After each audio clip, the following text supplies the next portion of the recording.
It is a fundamental truth of the nature of the ever-evolving universe, both in its pure physics form and where physics springs to life in biology, that the few lead the many. The few lead the many. In our brain, a tiny number of brain cells, neurons, will begin to fire in a particular way, causing a cascade of effects, and all of the other tens of billions of neurons get behind a simple thought to reach out and take a glass of water. The few lead the many. It takes a tiny number of the population of a collective consciousness in the world to begin moving in a particular direction in order to cause the totality of a collective to start moving in that direction. And so our principle of the few lead the many asks us to zero in on what is the consistent nature of those few. Who are they? What are they? It turns out to be that the nature of the few has one common element that we'd like to spend some time examining today. And that element is the element of self-sufficiency. Self-sufficiency is a very interesting concept and not to be taken out of context. Self-sufficiency is a broad concept. It's a concept that requires a lot of diligent attention across all of its aspects, not simply quoted as, a solution to everything. Self-sufficiency, first of all, needs to be analyzed for its meaning with regard to its first word, self. What is the nature of the self? What is the true self? Our true self, our deepest self, is that inner, simplest form of awareness, that one indivisible whole consciousness state, the state of being that is at the source of thought. Every meditator in Vedic meditation settles down into a less excited state and will touch upon that state of being numerous times during their career of practicing Vedic meditation for 20 minutes twice a day. The self, by its nature, its inner nature, is a field of infinite potentiality, infinite creativity. It is the source of all change, but itself, it is non-changing. The true self, capital S, is that field of the witness of cosmic capability living inside of a human life in a human body. As we continue to practice Vedic meditation twice every day, the mind keeps settling down into that one indivisible whole, unbounded nature of consciousness. What we discover there is a field of the fountainhead of creative intelligence, the field of complete capability. That field of complete capability has within it all resources, infinite staying power, infinite creativity, infinite intelligence. Embedded inside the inner self is the field of response to any demand in an interactive fashion, being able to meet all demands for evolution interactively. That field is incapable of feeling overwhelmed by anything in the relative because it is the source of all relativity. It is the source of all that is changing. It is the cause of the progression from less sophisticated to more sophisticated that we see in the realms of change in the world around us, that which we refer to as evolution. As we continue to practice our meditation technique, we start to experience greater and greater reliance on that inner field as our sense of, well, I don't have to have fight-flight reaction every time a change of expectation comes. Fight-flight reaction, by the way, is the scientific name for the stress reaction. I can actually stay and play. I can interact. I'll meet these demands interactively.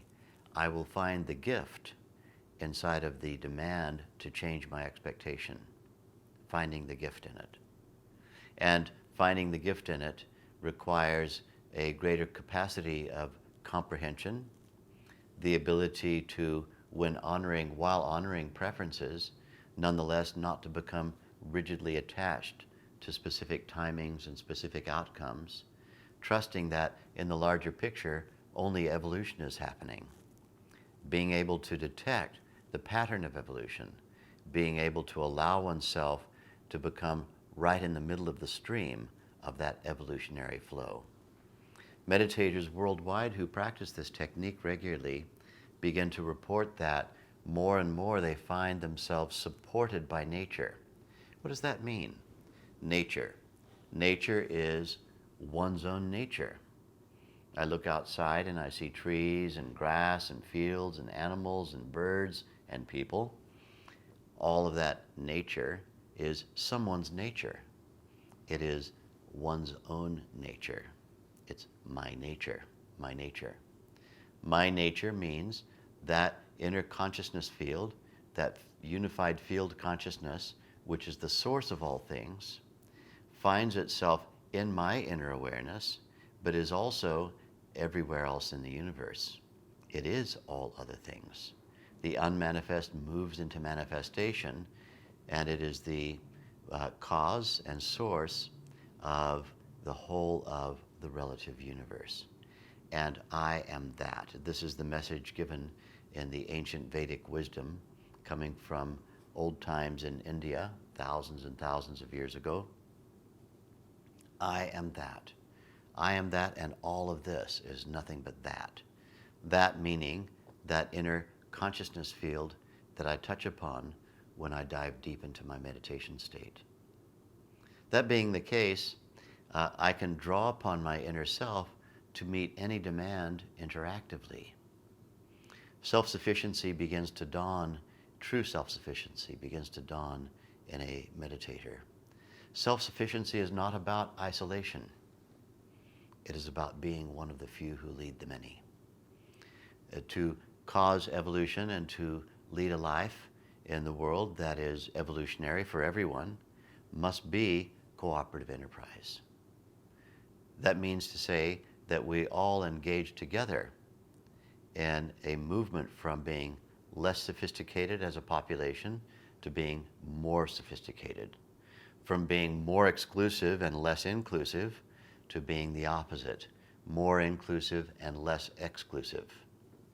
But somebody has to start the process, and that somebody is you. You have to start the process by rising into your personal sense of deserving. My master's master, my master was Maharishi Mahesh Yogi, and his master, Swami Brahmananda Saraswati, had a fabulous saying: you deserve the best. Never feel unworthy or not justified in having the best. I tell you, he went on in his quote, I tell you this is your heritage. That means birthright. But you have to accept it. You have to expect it. You have to claim it. And to do so is not demanding too much. Beautiful statement. Let's analyze that for a moment. That what is the true nature of your inner self upon which you need to become sufficient? Self-sufficiency is all about self-reliance. I can rely on my inner capability. I can rely on that. What is that true nature? And as you develop it, it has the capability to recognize something more evolved, something more dignified, something more graceful, something with greater potential for all in every situation. In fact, in the presentation of any situation in life, there is always a greater possibility or a lesser possibility. That is to say, I can go into action with a set of lower, more exclusive, less inclusive assumptions, or I can move in the direction of that which is more inclusive and less exclusive. And we want, as meditators, to become in the habit of leaning towards that which is the higher value. There's the lower value, there's the higher value. Toward what do I want to lean? This should become my habituation. I lean in the direction of that which is expressive of maximum creative intelligence and maximum self-sufficiency. What kind of situation might we find ourselves in, even as meditators, who are developing this inner sense of big self as my own baseline, big self full of creativity, big self infinite inventiveness, big self infinite innovator, the finder of new relationships between all existing elements, that which can discriminate and differentiate between one thing and another thing that looks quite like it, but in fact, on close examination is different. This is intelligence, to be able to discriminate between two things, to tell the difference between things, to be able to zero in on specificity. Creativity on its own is not sufficient. We have to have creative intelligence. We have to have intelligent growth, intelligent and growth toward that which is sustainable growth, creative intelligence. This is the nature of that inner quality of self, and that being so, I will find that I can recognize almost on a daily basis something better than what I'm experiencing now. What is the best? The best is something that is constantly changing. You deserve the best. That means you deserve whatever it is that you can recognize that is growth towards greater sophistication and growth towards greater self-reliance, capability. What's the alternative to this? Well, we'll spend a few minutes reviewing it, not more than a few minutes because it's all too familiar. I would be able to have, and this is in quotes and a hypothesis, I'd be able to have a great experience if only everyone else in the world behaved well. And so, there's nothing going on in me that needs change or growth.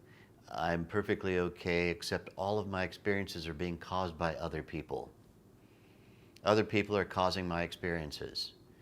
Someone made me fall in love with them, and now they've taken my love away. Should I trust or not trust? Now, the whole fallacy of this is perhaps evident, but I'd like to really just spend a few moments, sorting through the mud of it and demonstrating how illegitimate all of that conceptualization is. When we have an experience of love, it is self-sufficient.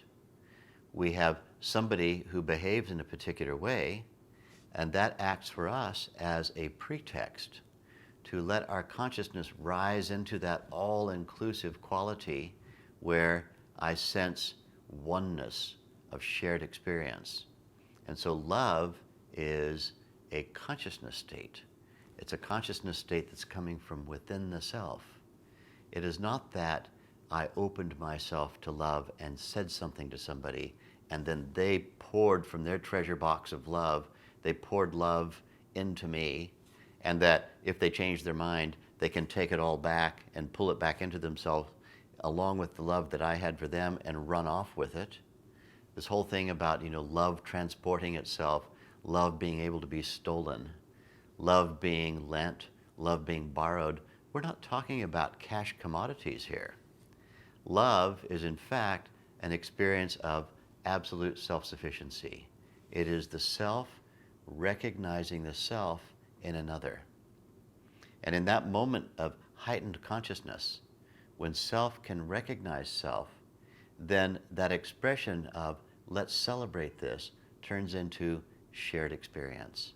And the desire for shared experience is the main motivation of allowing the experience of love to occur within the self. But love is, in fact, an absolutely self-sufficient phenomenon. Nobody has your love. Nobody can run off with your love. Your love is purely a possession of your own inner capability. Love is a consciousness state. It's not a commodity that somebody can take from you or give to you. If you behave in a way that allows somebody else to have a shared experience of rising into their love state, and then the two of you are having a love state, then you're having a shared experience. But let's make it very clear. That person's having his or her love state, and you're having your love state, and you're comparing notes and finding commonality. It's a shared experience. But where does it come from? Where does the love come from? It comes from the deep inner self. From the Vedic perspective, there is no such thing as quotes unquote other. There is only one indivisible whole ocean of consciousness. And this one indivisible whole ocean of consciousness behaves as many. Just as in an ocean, there are many waves. Waves on one indivisible whole ocean of consciousness. These waves, we could say, an individual swell or a wave on the ocean. Somebody might say that's a wave and there's another wave, and these waves have a degree of consistency. And we can describe them in terms of their individual status and structure. But what are they actually? Somebody might go, aha, the waves are connected to the ocean. But in fact, there's no connection. A connection would require some connecting devices like tape or screws or glue. Are waves connected to the ocean? They're not connected. They are ocean. Waves are only ocean. A wave is a localized curvature and undulation of an underlying oceanic field. An individuality, my mind with my body, is not an isolated wave and then there's an unbounded field somewhere underneath it to which you're connected. No, you are that field. You are that field having a human wave experience. Our individuality is an individual curvature of an underlying field. And there are other waves that are also emerging from the same one indivisible whole oceanic consciousness field. Those are what we call other people or other things, other forms, other phenomena. But this whole other thing is just a way of expressing that oneness which likes to appear as many. It likes to appear as many. It's an appearance. It's an appearance. So that which appears as many, we can use that word with some license as other. Who are these others? They're actually extended self. Extended self. Therefore, self-sufficiency and the call for self-sufficiency is not a call for isolation. It's simply a call for rising as quickly as possible into being one of those forms and phenomena that lead the many in a particular direction of evolution, ever-growing sophistication, ever-growing capability. A larger repertoire of capability is the hallmark of greater sophistication. And so in other talks, we've talked about how this rises into and yields the phenomenon of finding oneself to be Satchitananda, absolute consciousness of bliss. Bliss consciousness, that which is absolute, non-changing, that is non-negotiable. We can look at that as an expression of fearlessness.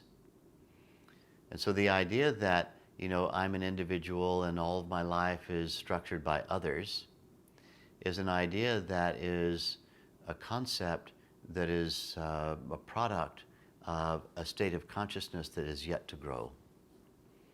It's a stage of development.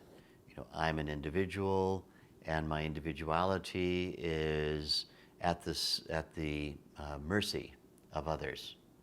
Somebody decides to behave in a particular way, then my individuality develops a particular experience. If they behave in a way that is nice to me, if they behave in a way that is inclusive to me, then that's going to give me an advantage. And if they don't behave in those ways to me, they behave to me by being ignorant, or they behave towards me by being abusive, or they behave towards me by being this, that, or the other, then, poor me, as caused by others, I'm going to end up having a lousy experience of life. And, this idea has some currency. in a lesser consciousness state. As we grow in our consciousness state, when we grow in our consciousness state, we begin to realize that waiting for others to start behaving better in order for me to have a better experience, or railing against others, or shouting at others, or finger pointing and blaming others for causing me to have this experience that I'm having, is in fact not a functional and effective way of living life. To live life fully, we have to take possession of what we actually are. And what we actually are is not just a big, bag of hurts and wounds and things that have happened in the past, along with a few advantages that we might have that, then defines what I am. What you really are is the big self. You have that infinite potential as your own innermost nature, your innermost nature. Going into that inner quiet place on a regular basis, letting our individual consciousness, like a wave settling down in the ocean, the wave spreads out and then drops into that oceanic status. I am the ocean. I am the source of all the waves. And then coming back into that wave structure with that unbounded inner awareness that I am ocean and I am wave at the same time. Ocean and wave simultaneously. This first dawns on a meditator after years of practice of Vedic meditation. In the meditation state itself, I seem to be very, very deep, very, very deep, deeper than ever I've been, and yet I find myself capable of thinking. Once upon a time, thinking overshadowed the sense of being deep. Now, thinking is able to be sustained and depth sustained as well. I'm in my meditation, I'm in my deepest state, and I'm thinking, and yet I'm unbounded. It used to be I could go to that unboundedness, but thought had to disappear first. Now, with a little practice, 6 months, 7 months, 1 year, 2 years, one starts to experience I am the unboundedness, vast expanded awareness, and I am thinking while I'm unbounded. They're coexisting. With a little bit more practice, morning and evening, what happens is that unbounded status stabilizes. It starts to become the defining element of my sense of myself inside. Not just who am I, but what am I? I am the one indivisible whole consciousness field having thoughts. I'm the one indivisible whole conscious field in every meditation session that I have. Then a day comes, a very glorious day, where you start to notice this reality spills over outside of meditation. You're able to open your eyes, move around, speak, text people, talk on the phone, move around in society, go to the market, and there is this unboundedness that is going on an excursion, care of the human body that it's occupying. That's one's own body. I have a body, I have a mind, and yet I am the unboundedness. The unboundedness is thinking through the individual mind. The unboundedness is moving around care of the localized body. I am that. I am that. Is it possible that others also are that, but just haven't realized it? This starts to become answered in the affirmative. Everyone is that. There are simply degrees of realization of it. Enlightenment is what this is. What we're describing is not an achievement. Enlightenment is the recognition, the revelation of that which always has been true, but only recently has been established and recognized as being my inner definition, my reality. It's always been true. To what extent was I aware of it? To what extent was I able to embody it? To varying extents.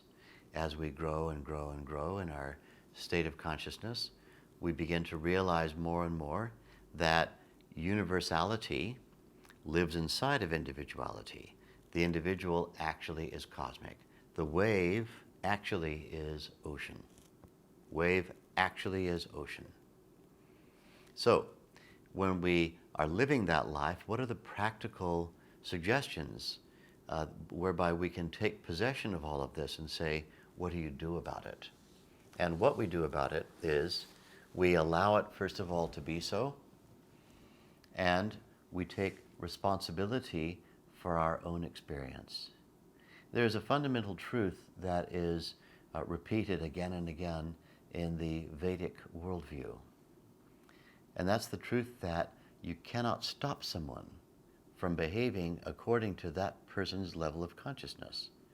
Someone's state of consciousness absolutely dictates whatever they're experiencing. They might seem to be experiencing this or experiencing that. Actually, what they're experiencing is a consciousness state. In other talks, I've referred to the word problem, quotes unquotes, as a consciousness state. Consciousness state. Problem is not a set of circumstances. Problem is not a situation. Problem is a consciousness state. If we are in a problematic consciousness state where we're lacking self-sufficiency, if we're in a consciousness state where my sense of self is I'm limited, and therefore I can only experience with any great function whatever it is that somebody else does for me. And so I have to behave in ways that inspire others to do things for me, because I can't get anywhere unless other people behave in some kind of inspiring way first. And how do I inspire them? Well, all of the options are odious. Perhaps I can behave in some way that is subservient and cause somebody therefore to behave toward me in a way that's helpful to me. But subservient behavior is odious. Perhaps I can behave in a way that's threatening and give them a sense that unless they behave toward me in a way that's elevating, then there will be consequences that they won't like. And so perhaps I'll engage in fear-based administration and demand my right for them to act toward me with greater dignity. But then fear-based administration is also odious. We are becoming that which we saw others being, and using fear as a motivator is never going to be a sustainable approach. If I feel I'm the victim of fear-based administration, if I feel as though I've been the victim of it, then for me to take that same approach to having others behave better to me by making them afraid of me, this is, again, an odious approach. What is the correct approach?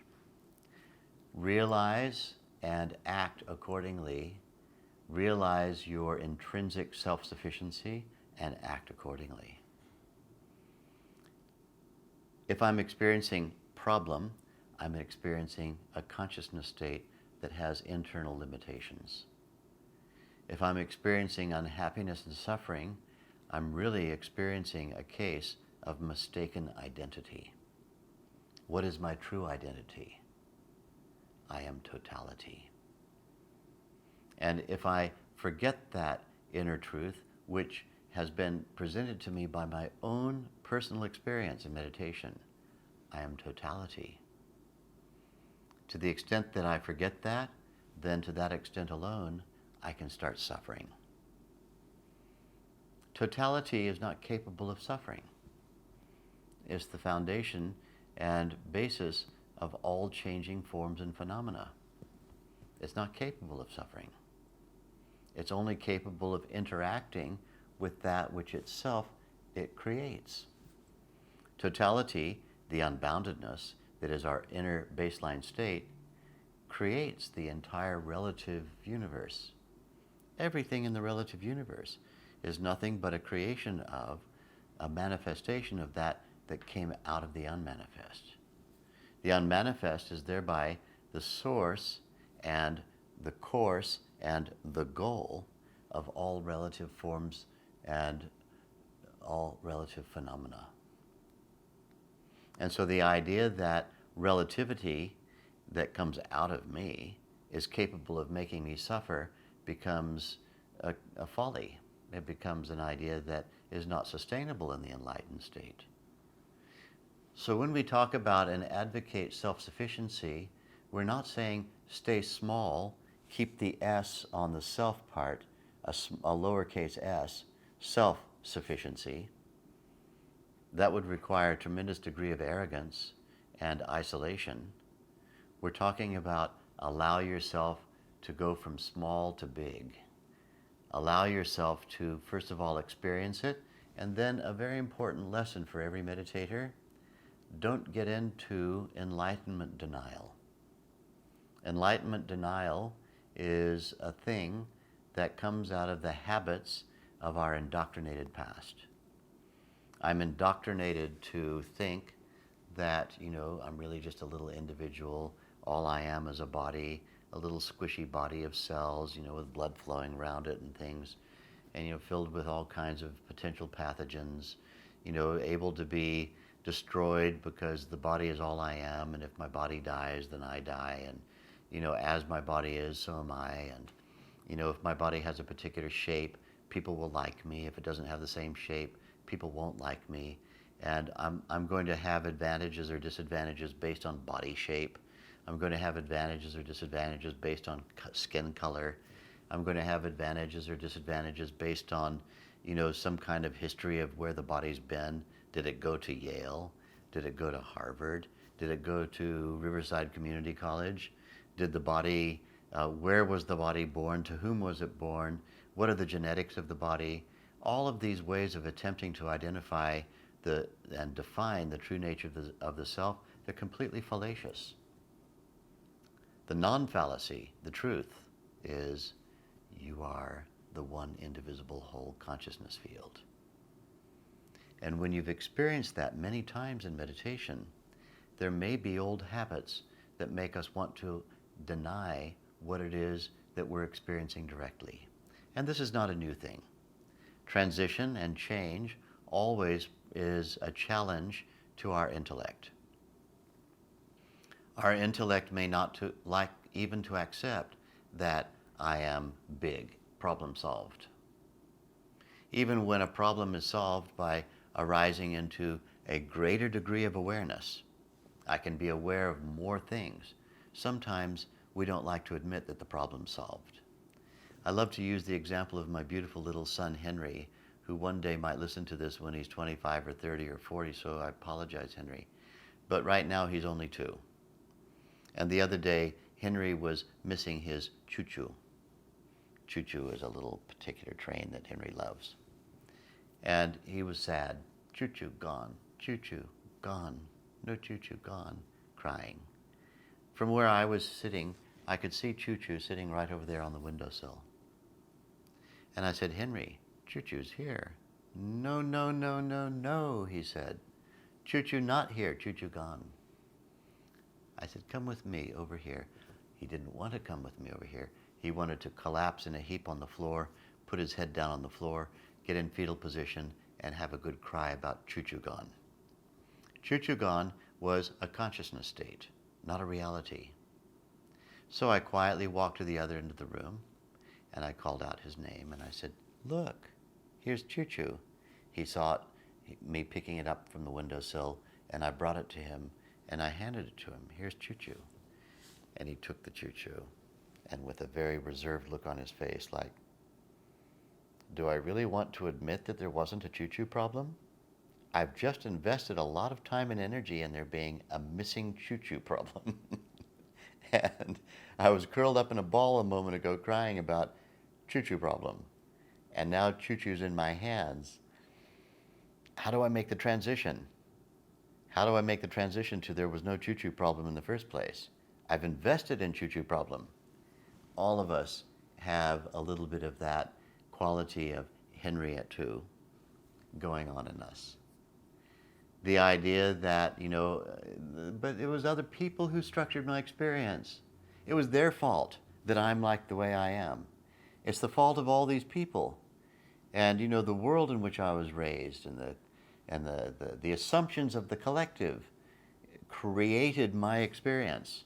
I am not responsible for what I'm experiencing. It's a choo-choo problem. You had all the time the capability to transcend the problem, to step beyond it, to be self-sufficient, and to rise into the acquisition of that and those tools that are going to drive your capability to move with speed towards greater and greater sophistication in life. By sophistication, I want to make it clear I'm using the word sophisticated in its scientific context. A sophisticated thing is a thing that embodies great complexity, but is simple and elegant in its expression. A very simple example of this would be a wristwatch. 453, I happen to know, moving parts inside the wristwatch. And they all move together in a perfectly sophisticated way. And each part makes this individual contribution to the group effort of displaying where the hands are that tells me where the sun is. Where is the sun? This is my little localized machinery, my sundial, that tells me where the sun is. Is the sun about to rise? Is it in the middle of the day? Is it toward the end of the day? Is it the middle of the night? My little sundial can tell me everything. It's sophisticated. So that integrated complexity, we take complexity and we have that complexity delineated in such a way that it is highly integrated, and then it performs a function. And so sophistication has to do with integrated complexity. Highly integrated functional complexity, sophistication. And so our capability from inside is to take all of the parts of life and engineer them through our consciousness into a sophisticated interaction with the demands and needs of the time. And then there's another scientific word which has been hijacked by the world of society, which is the word elegant. Elegance is a scientific term. It means the expression, the highest level for the moment of a sophisticated set of functions. Elegance. Elegance. The fact is, you live in an elegant universe. To what extent are you able to realize it, activate it, and live it? It is dependent on you. We cannot wait for others.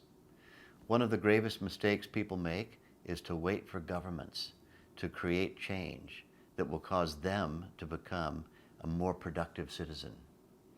I'll become a more productive citizen when governments either make laws or stop making laws, undo certain laws, or governments create funds, or they stop funding other things.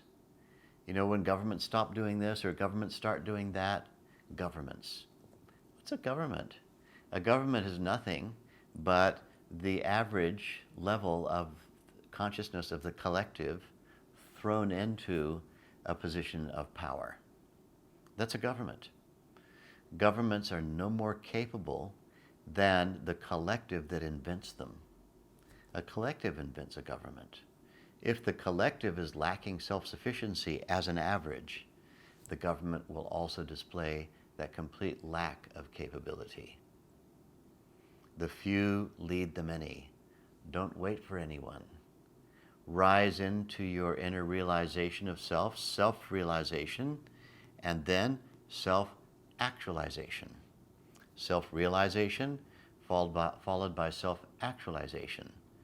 Take that realization of inner self, bring it into actualization, and then become an activist, that is to say, become an agent of evolutionary change based on you being highly capable inside, and then spread this idea of self-sufficiency and the experience of it to as many people as possible. Self-sufficiency is contagious. The few lead the many, but it doesn't mean the many have to not be part of the whole experience. A few neurons fire first, and then the entire billions of neurons of the brain get behind the thought. But it doesn't mean that those billions of neurons are not experiencing the thought. They are experiencing the thought. one or two neurons start the process. So we need to be one of those people who starts the process of the spread of self-sufficiency. Self-sufficiency needs to become the new contagion. You know, the thing that is contagious in the world, rather than being afraid of contagious things, we need to have something that is absolutely fabulous that we want to become contagious. First of all, self-realization. Second step, self-actualization. Only a world filled with activist, self-actualized, self-realized, self-sufficient people will be able to become an ideal civilization. Jai Gurudev.